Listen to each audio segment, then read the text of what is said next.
Last week we have heard also about the basic principles of marriage. అలాగే గత వారము వివాహం యొక్క పునాదుల గురించి వివాహం యొక్క ప్రాముఖ్యతను మనం తెలుసుకున్నాం. While we have the general rule of man and woman coming together in marriage, Paul talks about singleness as an exception here. మరి వాస్తవానికి దేవుడు స్త్రీ పురుషులు ఏక శరీరమై వివాహం చేసుకోవాలని చెప్పినప్పుడు మధ్యలో పౌలు వచ్చి బ్రహ్మచారత్వం గురించి లేదా ఒంటరితనం గురించి పెళ్లి చేసుకోకపోకుండా దేవుని కొరకు జీవించడం అనేది ఏంటో కొత్త విషయాన్ని మనకు తెలియజేశాడు. It is important to know that some of these what Paul is saying, these are commandments and some of them are concessions, as you see in verse 6. ఇక్కడ 7:6. 6, 7, 7 and 6. 7వ అధ్యాయం 6వ వచనం మనం చూస్తే ఇది నా హితోపదేశము కానీ ఆజ్ఞ కాదు. ఈ అధ్యాయంలో రెండు ఉన్నాయి, సజెషన్స్, హితము మంచి చెప్పాడు, అలాగే ఆజ్ఞలు కూడా చెప్పాడు. కాబట్టి మనము ఈ విషయాన్ని జ్ఞాపకం చేసుకుందాం. Both in the first part that our brother has dealt in the last week, there is a command and a concession. గత వారము సహోదరులు మనకు చెప్పిన దాంట్లో హితము మంచి విషయాలు చెప్పాడు, కొన్ని ఆజ్ఞలు ఇది తప్పకుండా మీరు చేయాలనే విషయాలు కూడా చెప్పాడు. And today's topic also we are having the same pattern too. ఈరోజు వర్తమానము, ఈరోజు వాక్య భాగము కూడా ఆజ్ఞలు ఉన్నాయి, సజెషన్స్, హితము కూడా ఉంది. A couple of things to note. This is a very sensitive topic. కొన్ని అలాగే ముఖ్యంగా ఇది కొంచెం చాలా సున్నితమైన అంశము. We are not in the age of law, we are in the age of grace.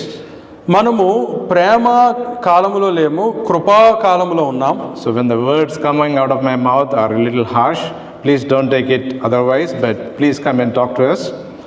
ఇప్పుడు వాక్యము విత్తబడుతుండగా ఒకవేళ మీకు అది గాయపరిచినట్లయితే దాన్ని హృదయానికి తీసుకొని మా మీద ద్వేషం పెంచుకోకుండా వచ్చి మాతో మాట్లాడండి. As Jesus, when he was on the earth in John chapter 1 verse 17, he says, Jesus came in full grace and truth.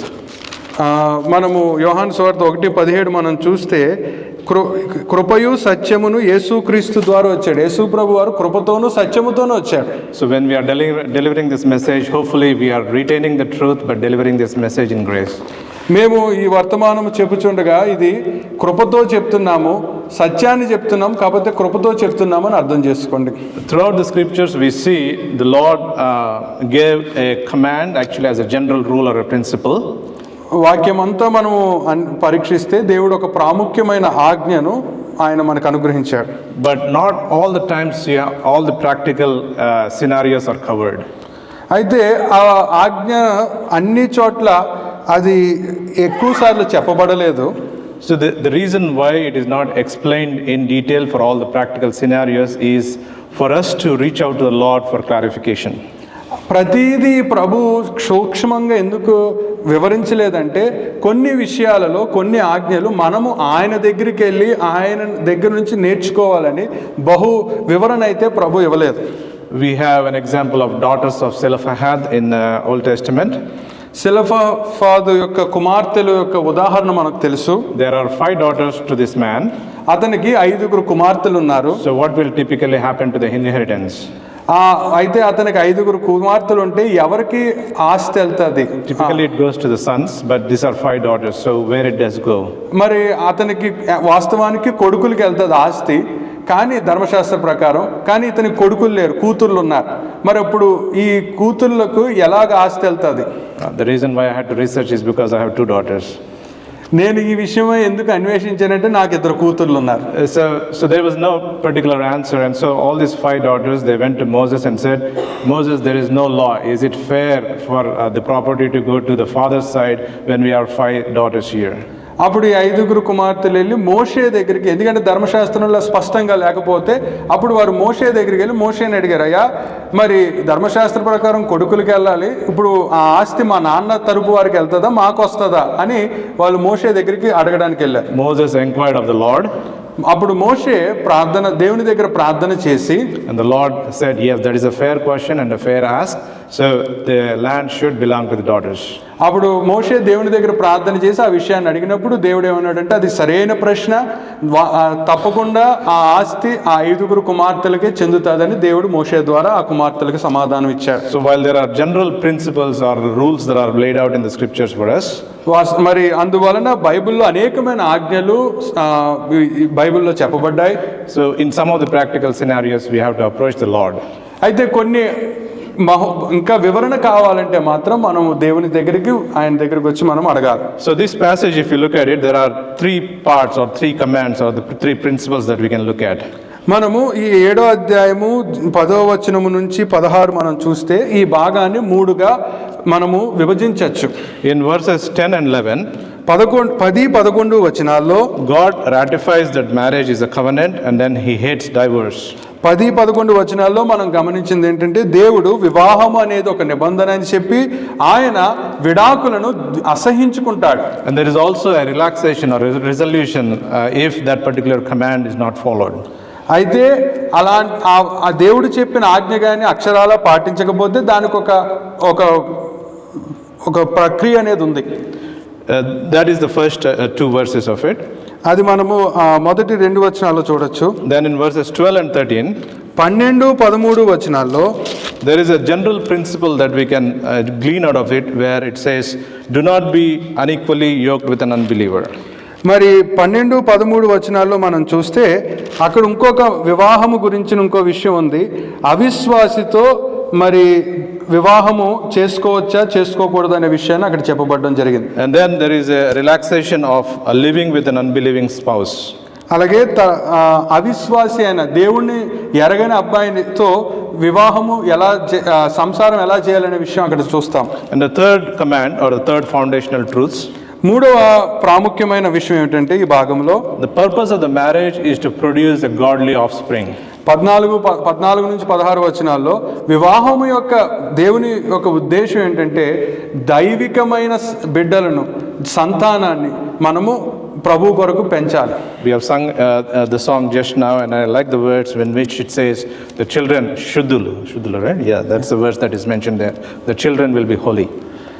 ఇందాక పాడిన దేవరని దీవెనల పాటలో శుద్ధులై అనే మాట మనం చూసాం. So let's go into these 3 commands in detail. కాబట్టి ఈరోజు ఈ 3 అంశాలు, వివాహమును గూర్చిన ఈ 3 ముఖ్య అంశాలను మనము చూద్దాం. So 1 Corinthians chapter 7 verses 10 and 11. Let's read those 2 verses again. మొదటి కొరింథీయులకు రాసిన పత్రిక 7వ అధ్యాయము 10-11 వచనాలు చదువుదాం. మళ్ళీ చదువుదాం. మరియు పెండ్లి అయిన వారికి నేను కాదు, ప్రభువే ఆజ్ఞాపించినదేమనగా భార్య భర్తను ఎడబాయకూడదు, ఎడబాసిన ఎడల పెండ్లి చేసుకొనకుండవలెను, లేదా తన భర్తతో సమాధాన పడవలెను, మరియు భర్త తన భార్యను పరిత్యజింపకూడదు. ప్రభువు కాదు, నేనే తక్కిన వారితో చెప్పుదేమనగా. So this we can see clearly that Paul says that this is a command. ఇక్కడ బహుస్పష్టంగా పౌలు ఏం చెప్తున్నాడంటే ఇది ఒక ఆజ్ఞ. How did we end up here? Why did Paul have to address this particular problem? ఎందుకు అపోస్తలుడైన పౌలు గారు ఈ విషయాన్ని చెప్పాల్సి వస్తుంది? If you look at the scriptures, మీరు గాని వాక్యాన్ని చూసినట్లయితే, especially in the Old Testament, మరి ముఖ్యంగా పాత నిబంధనలో the first 2 chapters talk about the union of in the marriage in terms of male and female. మరి మొదటి 2 అధ్యాయాలు మీరు చూస్తే వివాహము గురించి, స్త్రీ పురుషుడు ఏక శరీరముగా ఉండాలనే అంశాన్ని అక్కడ చెప్పబడింది. And the last book, which is Malachi, అలాగే పాత నిబంధనలో ఆఖరి పుస్తకమైన Malachi పుస్తకములో, especially in 2 verse 15, he says he hates divorce. 2వ అధ్యాయము మలాకీ 15వ వచనంలో దేవుడు బహుస్పష్టంగా అక్కడ చెప్పబడింది ఏంటంటే దేవుడు ఆ విడాకులను అసహించుకుంటాడు. In the patriarchal times there was no concept of divorce. పితృ పారంపర్యమైన ఆ ఆచారంలో విడాకులనే అదేలే లేదండి. This concept came about in Deuteronomy chapter 24 verses 1-4. If you can just read this passage. ఇది మనకి ఎక్కడ వస్తుందంటే ద్వితీయోపదేశ కాండము 24వ అధ్యాయంలో మనకు కనబడుతుంది. ద్వితీయోపదేశ కాండము 24వ అధ్యాయము 1-4 వచనాలు.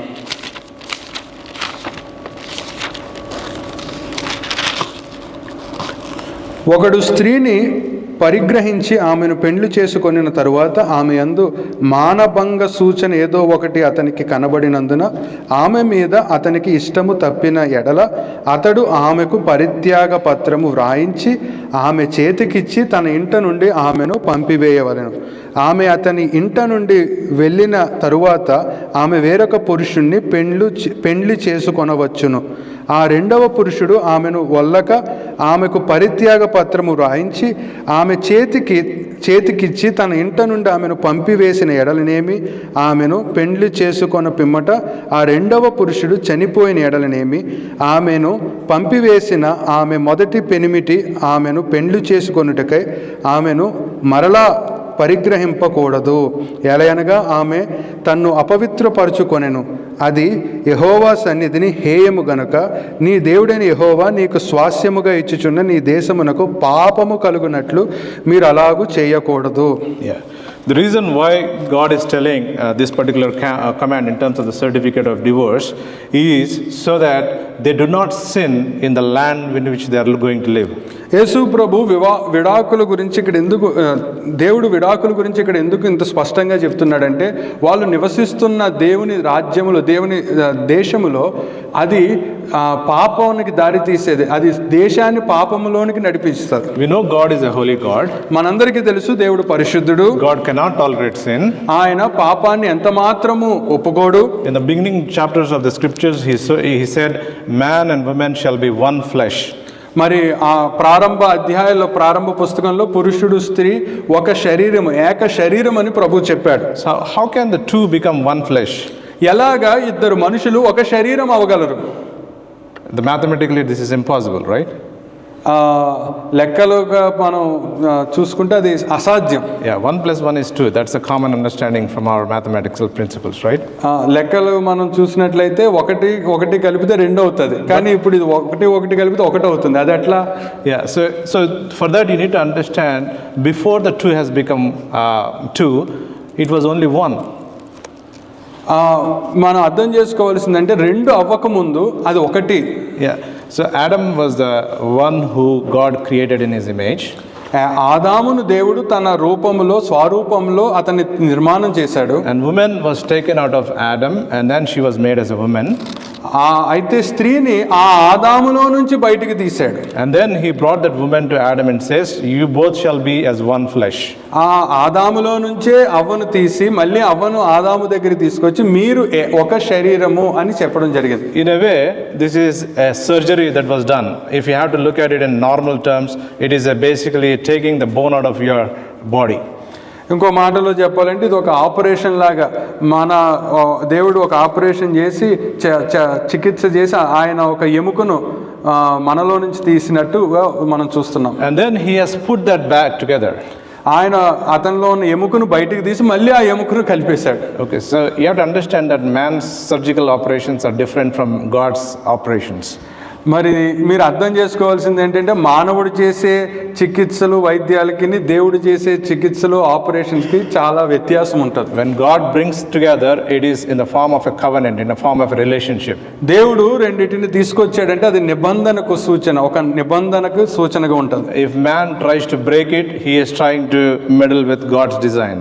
అయితే మానవుడు దేవుడు చేసిన నిబంధనను మరి తిరస్కరించాలనుకుంటే నువ్వు దేవునితో పోరాడేవాడు అవుతున్నావు. That's why in Malachi 2:16 he says, అందుకే మలాకీ గ్రంథము 2వ అధ్యాయం 16వ వచనంలో చెప్పబడింది, for the Lord God of Israel says that he hates divorce. Malachi 2:16లో మనం చూస్తే, భార్యను పరిత్యజించుట నాకు అసహ్యమైన క్రియ అని ఇశ్రాయేలు దేవుడగు యెహోవా సెలవిచ్చుచున్నాడు. For it covers man's garment with violence. మరియు ఒకడు తన వస్త్రములను బలాత్కారముతో నింపుట నాకు అసహ్యమని సైన్యములకు అధిపతియగు యెహోవా సెలవిచ్చుచున్నాడు. Therefore take heed to your spirit that you do not deal treacherously. కాబట్టి మీ మనసులను కాచుకొనుడి, విశ్వాసఘాతకులు కాకుడి. So 2 aspects of it. If you are trying to break down a marriage, one is it's a violent action. ఇక్కడ 2 విషయాలు మనం చూస్తున్నాం. వివాహాన్ని విడాకులు తీసుకోవాలనే ఆలోచన కానీ వస్తే అది బలాత్కారం అని చెప్పబడింది. The second one is basically you're dealing treacherously with the wife of your youth. అంతేకాదు నువ్వు నీ భార్యకు విశ్వాసఘాతకుడు అయినట్టు అవుతావు. So it is very important to understand God's design, that it is in the hand of the Lord. So the same question was asked by the Pharisees to Jesus when he was on the earth. కాబట్టి వివాహం అనేది చాలా ప్రాముఖ్యమైనది. అందువలనే ఈ విషయమే పరిసయ్యులు యేసు ప్రభు దగ్గరికి వచ్చి ఒక ప్రశ్న అడుగుతున్నారు. Lord, you have told that in the design it is one flesh, and then you hate divorce. Then why in the law of Moses there is a decree or a certificate of divorce mentioned? వాళ్ళు పరిసయ్యులు వచ్చి యేసు ప్రభు దగ్గర, ప్రభువా నువ్వు పురుషుడు స్త్రీ ఏక శరీరం అని చెప్పో, తర్వాత నీకు విడాకులు తీసుకోవడం అనేది అసహ్యం అని చెప్పో, మరి చెప్పినోడు మళ్ళీ మోషే ధర్మశాస్త్రంలో విడాకుల పత్రం గురించి ఎందుకు మాట్లాడావు అని యేసు ప్రభుని ప్రశ్నించారు. So in Matthew chapter 19 verses 4 to 9, I will just read verse 7. మత్తయి సువార్త 19:4-9 మనం చూస్తే, I will read only specific verse 7 to just capture the essence of it.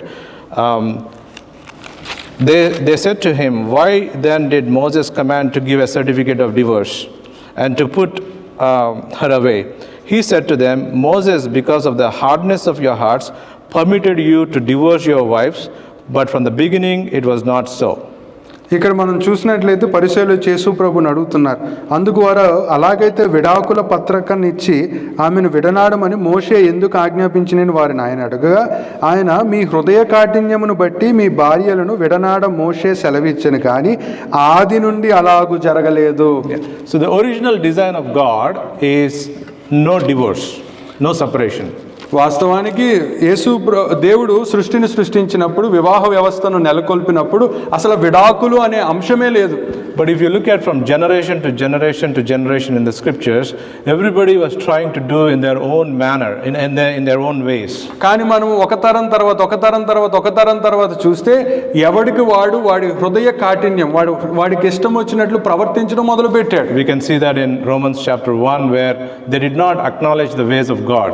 మనము అది గమనించినట్లయితే రోమాపత్రిక 1వ అధ్యాయంలో వారు దేవుని మార్గములను తెలుసుకోలేకపోయారని ఉంటుంది. But when God called certain people in the history, కానీ దేవుడు కొంతమందిని పిలుచుకున్నప్పుడు చరిత్రలో, he did not implement the whole design as it is, but he showed grace. దేవుడు ఆయన యొక్క ప్రణాళికను ఉన్నట్లుగా చెప్పలేదు, కానీ కొన్ని విషయాల్లో కృపను చూపించాడు. Even in the case of Abraham, if it is only one man and one wife, how can Abraham have a concubine? మీరు గమనించినట్లయితే అబ్రహాము విషయంలో మనం చూసుకుంటే, అబ్రహాం సమయంలో ఒక భార్య ఒక భర్త అనే ఉన్నప్పుడు ఎలాగ అతనికి ఉపపత్నులు వచ్చారు? So you can see that the Lord is not enforcing the rules straight away. He is trying to take them on a journey. దేవుడు రూల్స్, ఆజ్ఞలు ఇలాగే ఉండాలి, ఇదే పాటించాలని అన్నట్టుగా చేయలేదు. ఆయన విశ్వాస యాత్రలో రోజులు గడిచే కొద్దీ ఆయన నేర్పిస్తూ ఉన్నాడు. So we can see here, even in the midst of the rules, there is a grace of God in the law. ఇక్కడ ఒక విషయాన్ని మనం గమనించాలి. ఆయన ఆజ్ఞలలో కూడా మనం కొన్ని చేయలేమని ఆయన ఇంకా తన కృపను చూపిస్తూ ఉన్నాడు. So we can also see that reflected in Psalm chapter 104 verses 13 and 14. మనం అది కీర్తనలు 104లో 13-14 వచనంలో చూస్తాం. As a father pities his children, so the Lord pities those who fear him. For he knows our frame, he remembers that we are dust. Which one? Verses 13 and 14. Psalm 104. 104వ కీర్తన 13-14 మనం చూస్తే, తన గదిలో నుండి ఆయన 104 కదా, 13 and 14. ఓకే, అది కాదు, అది కదా. So just to capture that essence, basically, as the father pities his children, so the Lord pities those who fear him. For he knows our frame, he remembers that we are dust. Sorry, we cannot get the verses right. But the essence of this verse is what the Lord is saying is, the father is looking at us as his children and is showing pity. చూడండి, ఇక్కడ ఆ వచనం కనబడలేదు కానీ తండ్రి తన కుమారుని ఎడల జాలిపడినట్లు యెహోవా తను ప్రేమించి వారి పట్ల జాలి పడుతున్నాడు. అక్కడ మనం నేర్చుకుంటుంది ఏంటంటే జాలి పడడం. He knows our frame. That means we are in a fallen world. The sin of Adam has come to us as well. దేవునికి తెలుసు మనము పడిపోయిన వారము, పాపము ద్వారా దేవునికి విరోధులమైన వారు అని తెలిసి ఆయన మన పట్ల జాలి We పడుతున్నాడు. are not capable of achieving the perfect standard of God. మనము దేవునితో సమము అవలేము అని ఆయనకు తెలుసు. That's the reason why there is a relaxation in some of the laws here. అందువలనే దేవుడు కొన్ని ఆజ్ఞలలో మన ఎడల కృప చూపించాడు. So you can see here, the command here is no separation, but if there is a separation, verse 11 gives you a relaxation there. చూడండి, వాస్తవానికి ప్రభు ప్రకారం అసలు విడాకులు అనేది తీసుకోకూడదు. కానీ 11వ వచనంలో మళ్ళీ ఆయన జాలి ఎలా చూపించాడో చూడండి. ఎడబాసిన ఎడల పెండ్లి చేసుకుండవలెను, లేదా తన భర్తతో సమాధాన పడవలెను, మరియు భర్త తన భార్యను పరిత్యజించకూడదు. So we can see the principle of grace applied here in the midst of the law. ఇక్కడ కూడా ప్రభు కృప చూపించాడు. వాస్తవానికి విడాకులు తీసుకోకూడదు, ఒకవేళ దానికి ఆయన ఒక కృపను చూపించాడు. So I remember I witnessed, our family has witnessed the story of a daughter of a separated parents. మా కుటుంబము మేము ఒక విడాకులు తీసుకున్న విడిపోయిన భార్యాభర్తలను ఎరుగుదము. And in the witness, the daughter has mentioned that she was praying for their parents who has been separated long ago, at least for more than 5 years, to have them both reconciled. అయితే వారి కుమార్తె ఈ తండ్రి విడిపోయారు. దగ్గర 5 సంవత్సరాలు వాళ్ళు విడిపోయి ఉన్నారు. అయితే వాళ్ళ కుమార్తె వాళ్ళ అమ్మా నాన్న మళ్ళీ కలుసుకోవాలని 5 సంవత్సరాలు ప్రార్థన చేసింది. They've been separated for almost more than 15 years. వాళ్ళు దగ్గర 15 సంవత్సరాలు విడాకులు తీసుకున్నారు. The children were brought up under the care of the father. అయితే విడిపోయిన భార్యాభర్తలు భర్త బిడ్డల్ని పెంచుతున్నాడు. But the zeal of the daughter is to have their parents reunited. అయితే ఆ బిడ్డలు నాన్న దగ్గర పెరుగుతున్న బిడ్డల యొక్క ఆశ కోరిక ఏంటంటే ఎప్పటికైనా అమ్మా నాన్న కలుసుకోవాలి అనేది. So after 5 years we can see that both the parents came together. అయితే బిడ్డలు ప్రార్థన దేవుడు ఆలకించాడు. మళ్ళీ 15 సంవత్సరాలు ఇటుపోయారు, కానీ ఈ పిల్ల 5 సంవత్సరాల నుంచి ప్రార్థన చేస్తే మళ్ళీ తండ్రి భార్యాభర్తలు కలుసుకోవడం జరిగింది. Under the counseling of the elders, they went through a series of sessions. మరి సంఘ పెద్దల యొక్క కౌన్సిలింగ్ ద్వారా అనేక సెషన్స్ వెళ్ళడం ద్వారా and they are now a part of the fellowship in the church. ఇప్పుడు మళ్ళీ వాళ్ళు తిరిగి భార్యాభర్తలుగా సంఘంలో సహవాసంలో ఉన్నారు. That is the heart of God in terms of reconciliation. Even though you are separated, come back towards me. అది దేవుని యొక్క హృదయ ఉద్దేశం ఏంటంటే విడిపోయినా సరే మళ్ళీ కలుసుకొని నా దగ్గరికి రండి అనేది దేవుని యొక్క హృదయం. Okay, so now this is addressed to the believers. అయితే ఇప్పుడు ఇది అన్యులకు కాదు, విశ్వాసులకు చెప్తున్నాడు పౌలు. Then what happens in the case of a mixed marriage between a believer and an unbeliever? అయితే ఇప్పుడు రెండో విషయం ఏంటంటే ఇప్పుడు విశ్వాసి పెళ్లి చేసుకున్నారు. ఇప్పుడు వీళ్ళ పరిస్థితి ఏమిటి? So we can see that in verses 12 and 13. This is from here onwards, it's more of concessions, Paul's opinions in these matters. మొదటిది 10-11 ఆజ్ఞ చూసామండి. 12వ వచనం నుంచి పౌలు యొక్క ఉద్దేశాలు చెప్తున్నాడు. 12వ వచనం నుంచి విశ్వాసుల విషయం తన యొక్క ఉద్దేశము కొన్ని విషయాల గురించి చెప్తూ ఉన్నాడు. So the point here is in verse 12, if any brother has a wife who does not believe and she is willing to live with him, let him not divorce her. And a woman whose husband does not believe, if he is willing to live with her, let her not divorce him. మరి 12-13 మనం చూస్తే ప్రభువు కాదు నేనే తక్కిన వారితో చెప్పినది ఏమనగా, ఏ సహోదరునికైనను అవిశ్వాసురాలైన భార్య ఉండి ఆమె అతనితో కాపురము ఇష్టపడిన ఎడల అతడు ఆమెను పరిత్యజింపకూడదు. So how did they end up here with a believing and unbelieving believing wife and unbelieving husband and vice versa? అసలు ఇక్కడ దాకా వచ్చారు. భర్త ఏమో క్రైస్తవుడు, భార్య ఏమో దేవుణ్ణి ఎరగలేదు. భార్య క్రైస్తవురాలు, భర్త దేవుని తెలుసుకోలేదు. In general, the principle what Paul lays out in 2 Corinthians chapter 6 verses 14 to 16 is that a believer should not be yoked with an unbeliever. అయితే ఒక ముఖ్యమైన పౌలు ఇంకో ప్రాముఖ్యమైన విషయం 2 కొరింథీ 6లో ఏం చెప్తాడంటే అవిశ్వాసి విశ్వాసితో కలిసి ఉండకూడదు అన్న విషయాన్ని ఒక యోక్ అని చెప్తూ ఉంటాడు. Unequally yoked. And he gives several examples out of that, which is between light and darkness. జోడుగా ఉండకూడదని చెప్తాడు. అంతేకాదు దానికి ఒక ఉదాహరణగా చీకటి వెలుగు కలిసి ఎలా ఉండలేవో అలా ఉండవు అనే విషయాన్ని ఇక్కడ పౌలు చెప్తున్నారు. For what fellowship has righteousness with lawlessness? క్రీస్తుకు బెరయులతో ఏమి సంబంధము, అవిశ్వాసికి విశ్వాసికి పాలెక్కడ అనే విషయం చూస్తున్నాం. Let me read the whole verse. And what communion has light with darkness, and what accord has Christ with Belial, or what part has a believer with an unbeliever, and what agreement has the temple of God with idols? For you are the temple of the living God, as God has said, I will dwell in them and walk with them. I will be their God and they shall be my people. 2 కొరింథీ 6:14-18 మనం చూస్తే, మీరు అవిశ్వాసులతో జోడుగా ఉండకుడి, నీతికి దుర్నీతితో ఏమి సాంగత్యము, వెలుగుకు చీకటితో ఏమి పొత్తు, క్రీస్తుకు బెలియాలతో ఏమి సంబంధము, అవిశ్వాసితో విశ్వాసికి పాలెక్కడా, దేవుని ఆలయమునకు విగ్రహములతో ఏమి పొందిక, మనము జీవము గల దేవుని ఆలయమై ఉన్నాము, అందుకు దేవుడు ఇలాగూ సెలవిచ్చుచున్నాడు. So the fundamental principle is a believer should not be yoked with an unbeliever. So ప్రాముఖ్యమైన విషయం ఏంటంటే విశ్వాసి అవిశ్వాసిని పెళ్లి చేసుకోకూడదు. So whenever you are making a decision, especially those who are not married, if you are entering into the marriage, make sure that your partner is one who is believed in the Lord Jesus Christ. వివాహము కాలేని వారు వివాహం చేసుకోవాలని ఆశపడుతున్నప్పుడు మీరు గమనించవలసిన విషయం ఏంటంటే మీ సహచరి మరి విశ్వాస కాదా అనేది మీరు గమనించి ముందుకు ఆలోచించుకొని తీసుకోవాలి. But there are practical situations where after marriage, let's say 2 unbelievers, they marry together and one of the spouse, they come into the saving knowledge of Christ. అయితే కొన్నిసార్లు ఏమవుతుందంటే వివాహానికి ముందు ఇద్దరు దేవుని తెలుసుకోలేదు, కానీ వివాహం అయ్యాక ఇద్దరిలో ఒకరు దేవుని తెలుసుకున్నారు.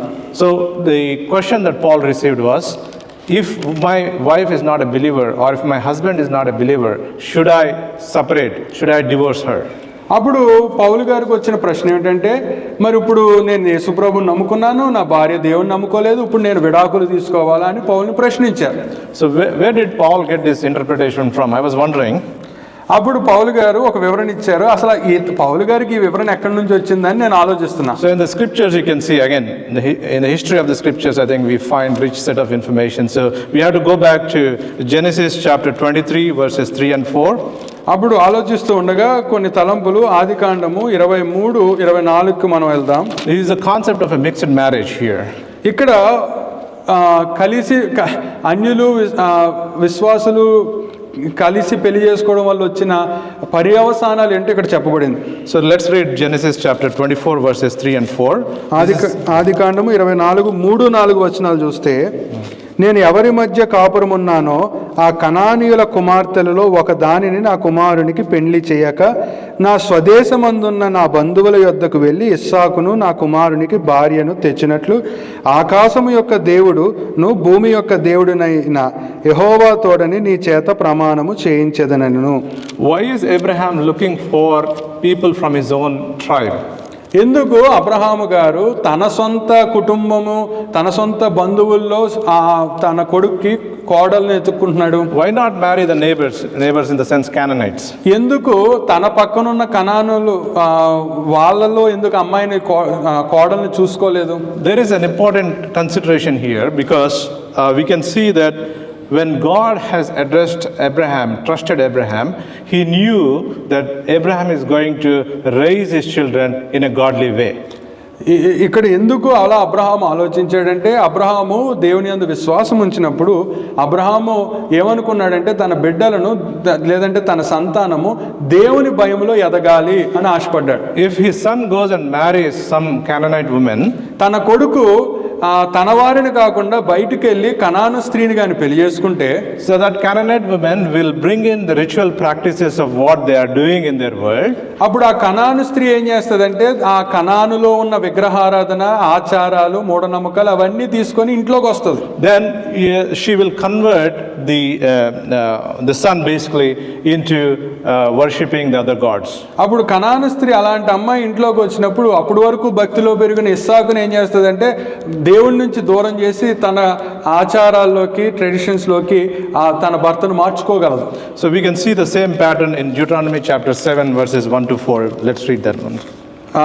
ద్వితీయోపదేశకాండము chapter 7 verses 1 to 4. ఎలాంటిదే ద్వితీయోపదేశకాండము 7వ అధ్యాయము 1 నుంచి 4 వచనాలు చూద్దాం.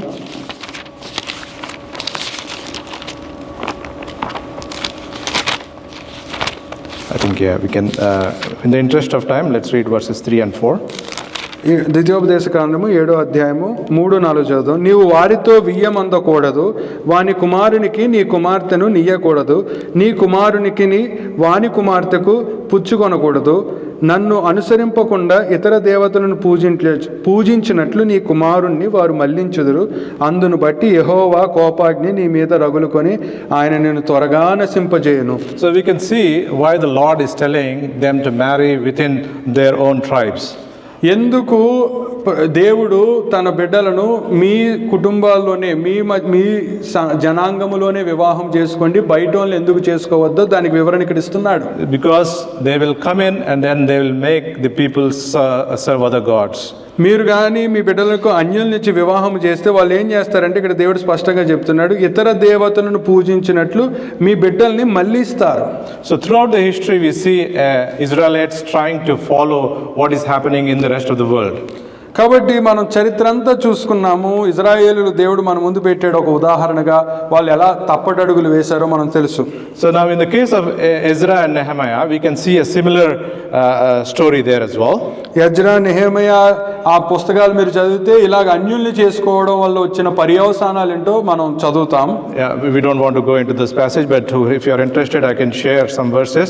Ezra chapter 9 verses 1 to 4 and chapter 10 verses 1 to 4. ఒకవేళ ఇప్పుడు చదవడానికి సమయం లేదు, మీరు తర్వాత ధ్యానించాలనుకుంటే ఎజ్రా గ్రంథము 9వ అధ్యాయం 1 నుంచి 4, ఎజ్రా గ్రంథము 10వ అధ్యాయం 1 నుంచి 4 మీరు చదివినట్లయితే అన్యుల్ని పెళ్లి చేసుకోవడం వల్ల వచ్చిన పర్యవసానాలు అక్కడ చూస్తాం. And then they went to the severe extreme. What happened, the context was that they found the book of the law of Moses which was lost. ఎంత దారుణమైన పరిస్థితికి అన్యుల్ని పెళ్లి చేసుకోవడం వల్ల వెళ్ళిపోయారంటే చివరికి దేవుని వాక్యాన్ని మర్చిపోయారు. మోషే చెప్పబడిన ధర్మశాస్త్రం కనబడలేదు. Yeah, and then when they found the book and when they read that in the open congregation, they realized that they have done a grave mistake. ఆ తర్వాత మోషే రాసిన ధర్మశాస్త్ర పుస్తకము కనబడి దాన్ని అందరి ముందు చదివినప్పుడు అయ్యో మనం ఎంత పెద్ద తప్పు చేశాము అని వాళ్ళు మళ్ళీ పశ్చాత్తాపడ్డారు. And then they made a covenant with the Lord that they will put away the foreign wives and the children.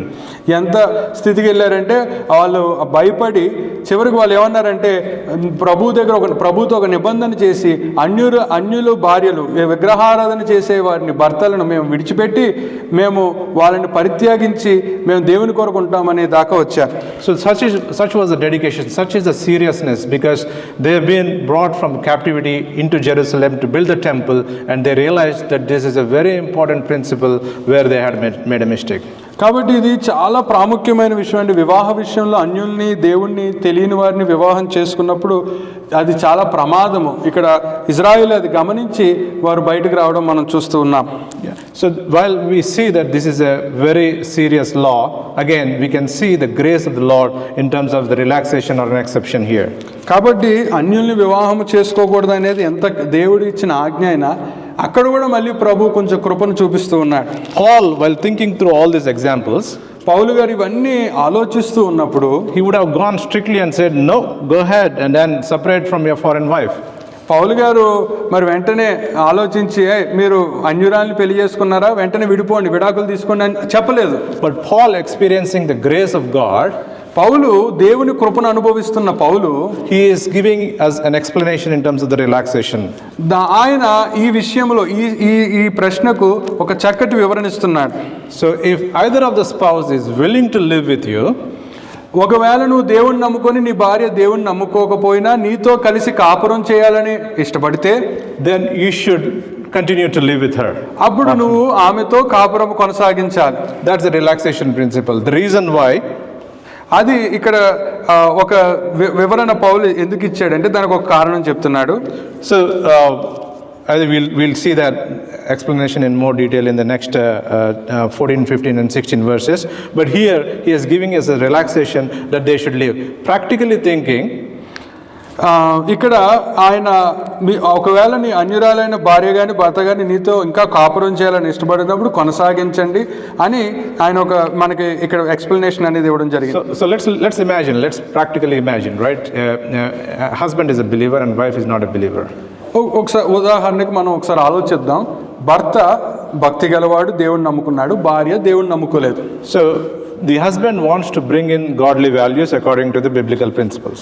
భర్త ఏమో ఇంట్లో క్రైస్తవ పద్ధతిలో క్రైస్తవ భక్తిలో ఇంట్లో ఉండాలి, ఇంట్లో అలా కొనసాగాలని ఆశపడ్డాడు. The wife comes in. అయితే భార్య దేవుణ్ణి నమ్ముకోని భార్య వచ్చింది. I say I have other gods as well. ఇప్పుడు భార్య ఏమంటుంది, నాకు చాలా దేవుళ్ళు ఉన్నారు, నేను చాలా పూజలు చేస్తాను అని అన్నది. Why should I allow only your God to have to be worshipped? నేనెందుకు నీ దేవుడు పద్ధతులు నీ దేవుడు ఆచారాలు మన ఇంట్లో పెట్టాలి, నా దేవుళ్ళు ఏం తక్కువ అని అంటది. So the principle here Paul is saying is, if the spouse is willing to live with you with the principles that God has established, then you let her live. అందుకని పౌలు ఏమంటున్నాడంటే, ఒకవేళ దేవుణ్ణి నమ్ముకొని భార్య కానీ భర్త కానీ నీతో కాపురం చేస్తాను, అలాగే నీ దేవుడి యొక్క పద్ధతులను ఇంట్లో పెడతాను అన్నప్పుడు మీ వివాహాన్ని సంసారాన్ని కొనసాగించండి. I happened to come across a friend. నేను ఒక స్నేహితుని ద్వారా వచ్చి నాకు తెలుసు. I know him prior to the marriage as well. పెళ్లికి ముందు నుంచి నాకు వాడు తెలుసు. He is a Hindu. వాడు హైందవుడు. And he married another Hindu girl as well. అతను ఇంకో హైందవ స్త్రీని వివాహం చేసుకున్నాడు. And through our experiences he came to know the saving knowledge of Christ. తర్వాత మా స్నేహమును బట్టి అనేక పర్యాయములు కలుసుకొని బట్టి అతను ప్రభువైన యేసుక్రీస్తుని తెలుసుకున్నాడు. And the wife also has seen the journey in many of the situations where the Lord has helped them. అయితే అతను దేవుని తెలుసుకున్నాడు. భార్య కూడా దేవుడు ఎలాగ వారి జీవితంలో అతని భర్తకి ఎలా సహాయపడ్డాడు అనేక పరిస్థితుల్లో అదంతా చూసింది. She believed that Jesus is also a God as well. అప్పుడు భార్య కూడా ప్రభువుని యేసుక్రీస్తుని తన సొంత రక్షకునిగా అంగీకరించింది. But there was a point where it come to the idols in the house. అయితే ఇప్పుడు ఇంట్లో ఉన్న విగ్రహారాధన అనే పరిస్థితికి వచ్చారు. Then the wife was very riled up because he told we have to take away the rest of the gods in the house. అప్పుడు భర్త ఏమన్నాడంటే, అమ్మ మన ఇంట్లో ఉన్న ఈ బొమ్మలు విగ్రహాలు తీసి బయటపడేయాలి అన్నప్పుడు భార్య తట్టుకోలేక చాలా కోప్పడింది. So he reached out to me to have a talk with the family. అప్పుడు నా స్నేహితుడు నాకు ఫోన్ చేసి తన భార్యతో మాట్లాడమని నన్ను అప్రోచ్ అయ్యాడు. So I don't have that type of experience, so I brought in another friend. నాకు ఆ అనుభవం లేక నేనేం చేశానంటే ఇంకో స్నేహితుని తీసుకొచ్చాను. Especially with the one coming with a Hindu background. ఎందుకంటే హైందవ ఆచారాల్లో నుండి ప్రభువుని తెలుసుకున్న ఒక వ్యక్తి తెలిసిన వారిని నేను ఇక్కడ తీసుకొచ్చాను. So we both got on a call with them. మేము నా స్నేహితుడు ఇంకో అతను ముగ్గురం కలిసి ఒక ఫోన్ కాల్కి అటెండ్ అయ్యాం. And then suddenly the brother that I know, he said, don't think about divorce. అప్పుడు నేను ఒక బ్రదర్ని ఎవరైతే ఇంకో బ్రదర్ని తీసుకొచ్చానో ఆయన సడన్గా ఫోన్లో మా సంభాషణలు ఏమన్నాడంటే, అయ్యా విడాకుల గురించి ఆలోచించద్దు అన్నాడు. They did not bring up that concept of divorce at all. అసలు విడాకులనే మాటే రాలేదు, కానీ ఈయన ఆ మాట తీసుకొచ్చాడు. I felt a little awkward in that situation. నేను చాలా ఇబ్బంది పడ్డా ఆ పరిస్థితిలో. This friend of mine, he did not tell me anything about divorce, but my brother in Christ, he is telling not to divorce. అరే వీళ్ళు భార్యాభర్తలే నా దగ్గర ఆ విషయాన్ని తీసుకురాలా విడాకుల గురించి, ఈ మధ్యలో వచ్చినోడు విడాకుల గురించి ఎందుకు మాట్లాడుతున్నాడు అనిపించింది. But I think I understood the wisdom that the Lord has provided to him, to our brother, during that conversation, which is withholding the first principle that we have seen. ఎందుకు ఆ సహోదరుడు ఆ మాట అన్నాడో తర్వాత ఆలోచిస్తే నాకు అర్థమైంది. దేవుని జ్ఞానంతో ఇక్కడ ఉన్న విషయాన్ని, దేవుని ఆజ్ఞను వాళ్ళ భార్యాభర్తలకి ఆయన చెప్తున్నాడు. So this mixed marriage is always a trouble అండి. కాబట్టి ఈ కలుపుడు వివాహం, విశ్వాసి అవిశ్వాసి వివాహం అనేది చాలాసార్లు ప్రమాదకరము, సమస్యలను తీసుకొస్తుంది. So how do we live with this type of situation? That brings us into the third command. కాబట్టి ఇలాంటి పరిస్థితుల్లో మనం ఎలా ఉండాలి, అలా ఉన్నందువలన వచ్చే మూడో ఆజ్ఞ ఈ భాగ్యంలో మనం ఇప్పుడు చూద్దాం. In the second commandment there was a command where it says, if the brother or if the spouse is willing to live, let her or him live, but if they want to depart, basically, right? That's where we see verses 14 to 16. So రెండో భాగం ఏం చూసాం, విశ్వాసి అవిశ్వాసి పెళ్లి చేసుకొని వాళ్ళ సంసారాన్ని కాపురాన్ని అయినా మేము కంటిన్యూ అవుతామన్నప్పుడు అలా కంటిన్యూ అవ్వాలంటే ఇప్పుడు పౌలు మూడో విషయాన్ని చెప్తున్నారు. So let's read verses 14 to 16. 1 కొరింథీ 7:14-16 చదువుదామండి. అవిశ్వాసి అయిన భర్త భార్యను బట్టి పరిశుద్ధపరచబడును, అవిశ్వాసురాలైన భార్య విశ్వాసి అయిన భర్తను బట్టి పరిశుద్ధపరచబడును. లేని ఎడల మీ పిల్లలు అపవిత్రులై ఉందురు, ఇప్పుడైతే వారు పవిత్రులు. అయితే విశ్వాసి అయిన వాడు ఎడబాయవచ్చును. అట్టి సందర్భములలో సహోదరునికైనను నిర్బంధము లేదు, సమాధానముగా ఉండుటకు దేవుడు మనలను పిలిచి ఉన్నాడు. ఓ స్త్రీ, నీ భర్తను రక్షించదవో లేదో నీకేమి తెలియను? ఓ పురుషుడా, నీ భార్యను రక్షించదవో లేదో నీకేమి తెలియను? అయితే there is a fundamental principle which Paul talks about here in verses 14. 14వ వచనంలో అపోస్తలుడైన పౌలు చాలా ప్రాముఖ్యమైన ఒక విషయాన్ని చెప్తూ ఉన్నాడు. The concept of sanctification. ఇక్కడ పరిశుద్ధపరచబడడం అనే ఒక ప్రాముఖ్యమైన విషయాన్ని పౌలు చెప్తున్నాడు. So there is a difference between sanctification and salvation. ఏమండి, ఇక్కడ రెండు ప్రత్యేకతలు ఉన్నాయి. పరిశుద్ధపరచడం వేరు, రక్షణ వేరు. Sanctification doesn't necessarily mean salvation in this case. పరిశుద్ధపరచబడడం అంటే రక్షణ కాదండి ఇక్కడ మరి ముఖ్యంగా ఈ భాగంలో. So the whole purpose of a marriage, if you look at the scriptures, it is to produce godly offspring. వాక్యానుసారంగా వివాహము యొక్క ముఖ్య ఉద్దేశం మనం చూసినట్లయితే అది ముఖ్య ఉద్దేశం ఏంటంటే దేవుని జనాంగాన్ని, దేవుని సంతానాన్ని ఉత్పత్తి చేయాలి. So we can see in the previous example that we have looked at, where the husband wants to raise up the children in a godly way. ఇందాక మనము చూసిన ఉదాహరణలో మనం చూస్తే భర్త తన బిడ్డలను దేవుని భయంలో పెంచాలనుకుంటున్నాడు. This is what the Lord was looking at for each of the generation. He is sitting in the heavenly places. ఇదే ప్రభువు ప్రారంభం నుండి ప్రతి తరంలో ఆయన సింహాసనం మీద కూర్చొని ఆయన ఆశపడుతుంది మన బిడ్డలను దేవుని కొరకు పెంచాలి. He was looking at each of the generations and seeing who is the righteous person that I can entrust the godly word. దేవుడు ప్రతి తరాన్ని, ఒక తరం తర్వాత ఒక తరాన్ని ఆయన చూస్తూ ఒక తరంలో ఒక్క నీతిమంతుడైనా ఉంటాడా, వాడికి నా వాక్యాన్ని, నా సందేశాన్ని అతనికి అప్పగించాలని ప్రభు కోరుకుంటున్నాడు. So we can see that in the case of Abraham, that we just read, that he was fearful, and then when he was fearful and he knew that Abraham is going to bring Isaac in a godly way, then the God gave special revelation to Abraham in terms of what's going to happen in the future in the next 400 years. ఎంత ప్రాముఖ్యమైన విషయం ఏంటంటే అబ్రహాము దేవుని ఎడల చాలా భయం కలిగి ఉన్నాడని దేవుడు తెలుసుకొని దేవుడు ఏం చేశాడంటే అతన్ని గర్భములో నుండి ఇస్సాకును వస్తాడని దేవుడు ఎరిగి దేవుడు అబ్రహాముకు ఒక ప్రత్యేకమైన ప్రవచనాన్ని అతనికి చెప్పడం జరిగింది. Yeah, so we can see the concept in Malachi chapter 2 verses 13 to 15. Again, the book of Malachi covers most of the principles of marriage. So if you have time, you can read the whole book of Malachi, but the second chapter is more important there. ఏమండి, ఇది అర్థం చేసుకోవాలంటే మీరు మలాకి 2:13-15కి రండి. మలాకి గ్రంథము ఎక్కువగా వివాహం గురించి అనేకమైన విషయాలు చెప్తూ ఉంటుంది. మీరు ఒకవేళ అధ్యయనం చేస్తే చాలా మంచిది. మరి ముఖ్యంగా 2వ అధ్యాయంలో వివాహం గురించిన విషయాలు ఎన్నో ఉన్నాయి. Let's read verse 15. మలాకి గ్రంథము 2వ అధ్యాయము 13-15 వచనం చదువుదాం. కొంచెముగానైనను దైవాత్మ నొందిన వారిలో ఎవరును ఇలాగున చేయలేదు.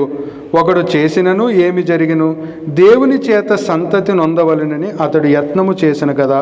కాగా మిమ్మును మీరే జాగ్రత్త చేసుకొని యవ్వనమున పెండ్లి చేసుకొనిన మీ భార్యల విషయములో విశ్వాసఘాతకులుగా ఉండకుడి. So we can see here the purpose of the marriage is to produce godly offspring. ఇక్కడ మనం చూస్తున్నాం దేవుని చేత సంతతి. పెళ్లి యొక్క ముఖ్య ఉద్దేశం ఏంటంటే దేవుని సంతతిని మనము పెంచాలి, తీసుకురావాలి. This is not something to do with the genes of the blood. ఏమంటే ఇది దేవుని సంతతి అంటే మన జీన్స్ డిఎన్ఏలకి సంబంధించి కాదండి. We have the race theories all over the place. ఇక్కడ ఇప్పుడు విజ్ఞాన శాస్త్రంలో మనం చూస్తే ఎక్కడ చూసినా ఈ జాతి ఈ థియరీస్ చాలా ఉన్నాయి. We have superior race because we have the blood of so and so. కొంతమంది మేము పై కులస్తులము లేదంటే పెద్ద జాతి వారు, మాకు చాలా డిఎన్ఏలు ఉన్నాయి, మీరు తక్కువ అనే ఈ చెత్త కొన్ని థియరీస్ అనేవి ఉన్నాయి. So the purpose of what God meant of a godly offspring is that you bring them in the ways of the Lord. ఒక్కటేనండి, దేవుడు వివాహానికి ఆయన వివాహ వ్యవస్థను చెప్పింది ఎందుకంటే దేవుని భయములో మీ సంతానాన్ని తీసుకురండి, పెంచండి, అదే ఆయనకు కావాలి. So this verse that is mentioned here in terms of the children being sanctified, people understand that if one of the spouse is a believer, then the children are automatically saved. The salvation is there. ఇక్కడ కొంత తప్పుడుగా ప్రజలు ఈ వాక్యాన్ని అర్థం చేసుకుని కొంతమంది ఏమనుకున్నారంటే భార్య క్రైస్తవురాలైతే భర్త కూడా క్రైస్తవుడు అయిపోతాడు, లేదంటే భర్త క్రైస్తవుడు అయితే భార్య కూడా రక్షణ వచ్చేస్తుందని, లేదంటే తల్లిదండ్రులు క్రైస్తవులు అయితే బిడ్డలు ఆటోమేటిక్గా పరలోకానికి వెళ్ళిపోతారనే తప్పుడు బోధలో చాలామంది అర్థం చేసుకుంటున్నారు. But the idea that the Lord is conveying is salvation is personal. Everybody has to come to the saving knowledge of Christ on their own. Just because you are born in a Christian family doesn't make you a Christian. కాబట్టి మరి ముఖ్యంగా ప్రభు ఇక్కడ చెప్పవలసిన విషయం ఏంటంటే రక్షణ అనేది వ్యక్తిగతం. ఎవరికి రక్షణ వారిది వ్యక్తిగతం. రక్షణకు వివాహానికి సంబంధం లేదు. కాబట్టి ఎవరి రక్షణ వారిదే. అంతేగాని క్రైస్తవ కుటుంబంలో పుట్టినంత మాత్రాన, క్రైస్తవుని పెళ్లి చేసుకున్న మాత్రాన పరలోకానికి వెళ్ళడం అనేది అది కరెక్ట్ కాదు, అది వాక్యానుసారం కాదు. Paul in many of his missionary journeys, especially in the book of Acts, he goes to many of the households, and then there is this phrase, believe on the Lord and you and your household will be saved అని ఉంటుంది. పౌలు గారు ఆయన అపోస్తుల కార్యాల్లో మీరు చూస్తే ఆయన అనేక మిషనరీ యాత్రలు చేస్తున్నప్పుడు అనేక గృహాలు దర్శిస్తూ ఉంటాడు. ఆయన ఏ ఇంటికి వెళ్ళినా ఆయన ఏమంటాడంటే ప్రభువైన యేసుక్రీస్తునందు విశ్వాసం ఉంచినప్పుడు నువ్వును నీ ఇంటి వారును రక్షణ పొందుతారంటాడు. So if one of the members of the house believed, does it mean the salvation is there for the rest of the house? అంటే దాన్ని బట్టి ఇంట్లో ఒక్కరు యేసు ప్రభువుని నమ్ముకుంటే ఇంట్లో అందరూ పరలోకానికి వెళ్తారండి? No, it's not the case. In the cultural significance of that times, అది కాదు. వాస్తవానికి ఆ దినాలలో ఆనాటి సాంప్రదాయాల ప్రకారము if the leader of the house, ఇంటిలో ఉన్న పెద్దతను, if he makes a decision, ఇంట్లో ఎవరైతే యజమానుడు ఉంటాడో అతను తీసుకున్న నిర్ణయము based on the experience of what he has gone through, ఆయన తన అనుభవ ప్రకారం తీసుకున్న నిర్ణయం ప్రకారము the family typically follows that. ఇంట్లో ఉన్న వాళ్ళందరూ అతన్ని వెంబడిస్తారు. So typically if the father makes the decisions, the children also will make a decision to believe in the Lord. తద్వారా ఏమవుతుందంటే తండ్రి ఏ నిర్ణయం తీసుకున్నాడో ఇంట్లో పిల్లలు కూడా తండ్రిని అనుసరిస్తూ అటువంటి నిర్ణయం తీసుకుంటారు. In this generation we are all over the place. కానీ ఇప్పుడు చాలా వ్యత్యాసం అండి. The children grow up independent by the age of 14. ఇప్పుడేంటి 14 ఏళ్ళకే పిల్లలు వ్యక్తిగతంగా ఇండివిజువలిస్టిక్ గా పెరుగుతున్నారు. There are no collective experiences as a family. ఇంట్లో అందరూ కూర్చొని నిర్ణయం తీసుకునే రోజులు ఎగిరిపోయాయి. Husband is not the sole winner of the house, of the bread in the house. ఒకప్పుడు అంటే భర్తే సంపాదించేవాడు, ఇప్పుడు భర్తే ఒక్కడే ఏమీ సంపాదించట్లేదు. So everybody makes their own decisions early on in their ages. So ఇప్పుడు ఎవరు పడితే వాళ్ళు చిన్న వయసులోనే వాళ్ళ ఇష్టం వచ్చిన నిర్ణయాలు తీసుకుంటున్నారు. So the phrase has to be understood in the context that the salvation is a personal experience, not a household experience in all. కాబట్టి ఈ విషయంలో మనం గమనించవలసింది ఏంటంటే విశ్వాసం అనేది వ్యక్తిగతమైన నిర్ణయం. ఇంట్లో ఒకరు రక్షణ పొందినంత మాత్రాన ఇంట్లో అందరూ పరలోకానికి వెళ్తారు, రక్షణ పొందుతారు అనేది అవాస్తవం. So when the phrase the children are sanctified, that means that you will bring up your children in godly ways. ఇక్కడ మీరు మీ పిల్లలు పరిశుద్ధపరచబడతారు అంటే మీరు మీ పిల్లలను దేవుని భయంలో పెంచాలి, అది అంతే. Yeah, so that's the essence of what Paul is trying to convey here. There is a distinction between sanctification and salvation. కాబట్టి ఇది పౌలు ఇక్కడ చెప్పదలుచుకున్న విషయం ఏంటంటే రక్షణ వేరు, పరిశుద్ధపరచడం వేరు. పరిశుద్ధపరచడం అనేది ఒక ప్రక్రియ, ఈ ప్రక్రియలో మనం మన బిడ్డల్ని పెంచాలి. But there is an extreme case of relaxation here. ఇక్కడ ఇంకా ఎక్కువ కృప ప్రభు చూపించాడు. So if you are not able to live with a spouse, if a believer has a spouse who is unbelieving and the points of contention are to the point where they cannot live with each other, then Paul says you are not under bondage, you can let him or her go.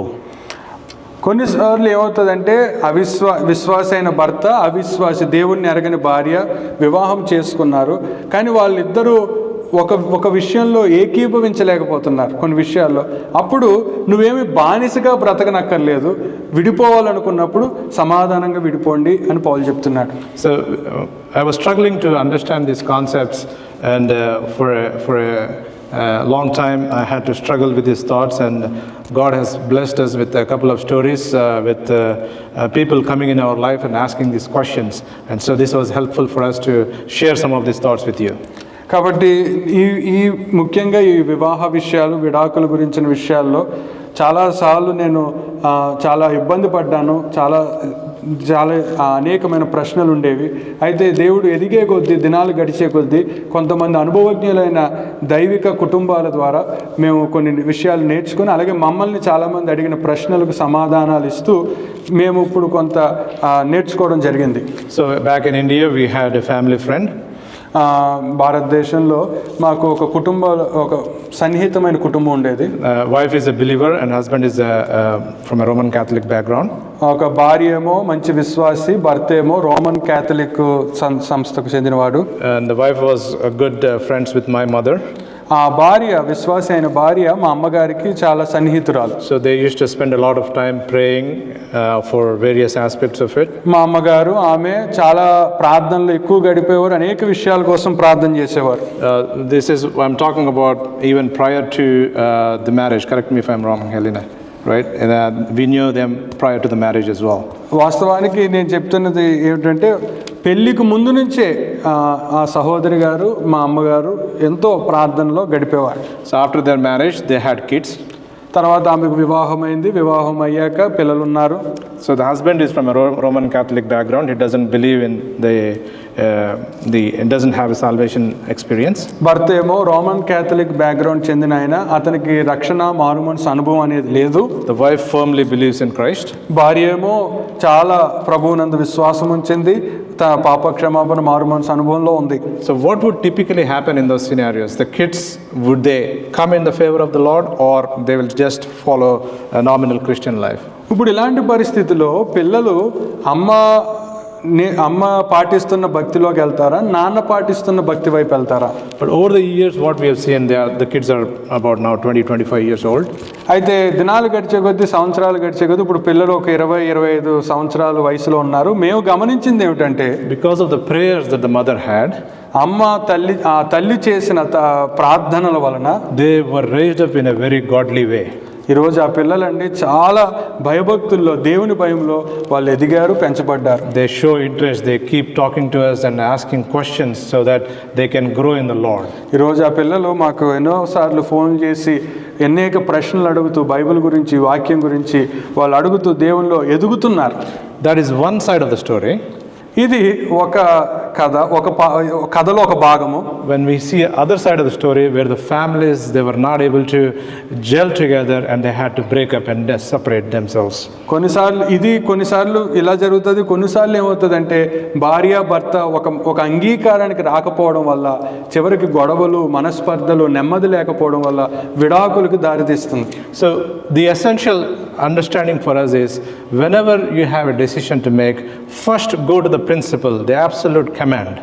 కాబట్టి అండి, భార్య భర్తలుగా కలిసి ఒక నిర్ణయం తీసుకోవాలన్నప్పుడు మనకు చెప్పబడిన మొదటి ఆజ్ఞ దగ్గరికి మనం రావాలి.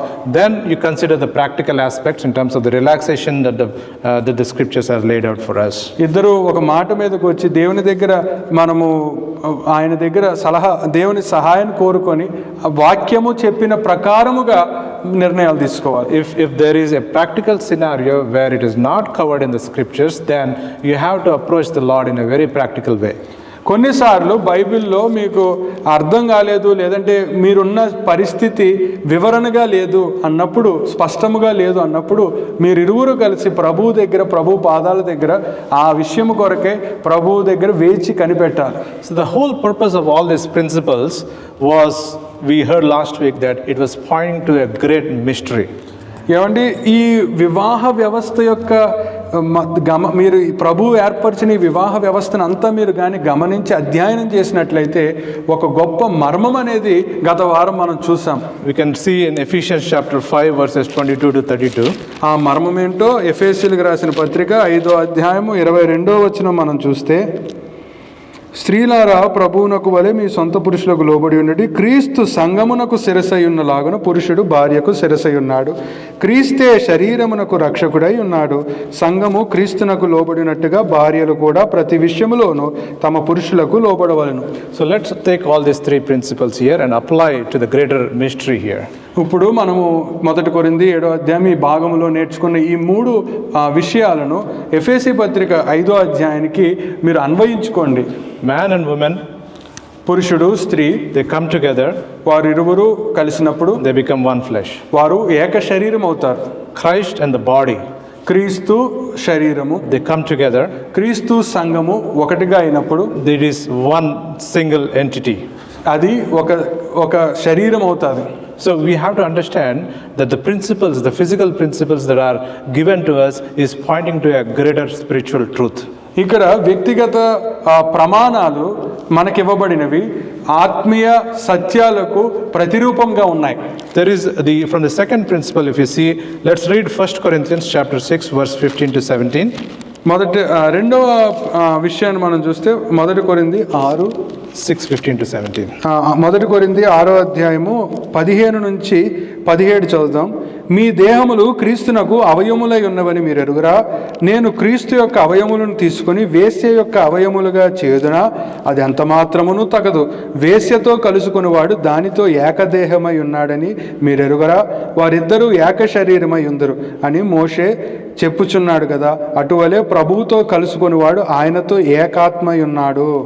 So when we are a part of his body, we are one with Christ. మనము క్రీస్తులో ఒకటైనప్పుడు మనము ఆయనలో అవయవాలు, ఆయనలో మనం భాగం అనేది గుర్తుపెట్టుకోవాలి. We are a part of one spirit with the Lord. మనము ఒక ఆత్మలో భాగస్థులము. While in the physical union there is one flesh, here there is a mention of one spirit with the Lord. మరి శారీరకంగా చెప్పబడినప్పుడు అక్కడ స్త్రీ పురుషుడు కలిసినప్పుడు ఒక శరీరం అవుతానన్నప్పుడు ఆత్మీయంగా చూసే ఒక ఆత్మ అవుతాం మనం. Remember, if Christ is not the head of the church, ఒకసారి ఆలోచించండి, క్రీస్తు సంఘానికి శిరస్సు కాకపోతే where do you get the instructions from? మీకు నియమాలు ఆజ్ఞలు ఎక్కడి నుంచి వస్తాయి? We will end up in the schisms that we see in 1 Corinthians, the problems of conflicts in the beginning chapters of it, the concepts of immorality creeping into the members of the body. క్రీస్తు కానీ నీకు శిరస్సు అవనప్పుడు 1 కొరింథీ పత్రికలో 1వ అధ్యాయంలో చెప్పబడిన గొడవలు, గందరగోళము, మనస్పర్ధలు, అపవిత్రత అనేది మనలోకి వస్తుంది, సంఘములోనికి ప్రవేశిస్తుంది. So we are grateful to have Christ as the head of the church. కాబట్టి మనందరం ఎంత ధన్యులం అంటే క్రీస్తు మనకు శిరస్సుగా ఉన్నాడు. So as individuals, when we are joined together, let us have this greater mystery in mind in terms of what's happening. If you break physically, then you are breaking the spiritual mystery as well.